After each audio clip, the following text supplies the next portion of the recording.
ای پسرم بابا بابا آخه منو بسیار غم نده تشنه شدی مگر بابا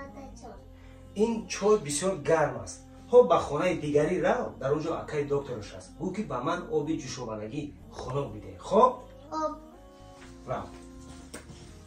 ای خدا عمرت دراز کند قاری جان صدا خدا لازم بله در همین مسئله تربیت فرزند چی باید کرد هیچ چیز چه هیچ چیز مگر این گناه هم میشود شما خودتان رو تربیت کنید چه خودم رو تربیت کنم من نمیفهمم یک عادی تر کرده فهمید قاری جان بله جان برادر شما در زندگی باید پیش از همه و بیش از همه خودتان رو تربیت کنید زیرا فرزندها در زندگی خواهید نخواهید و شما مانند میشوند حق جانب شماست قاری جان تشکر زیاد تشکر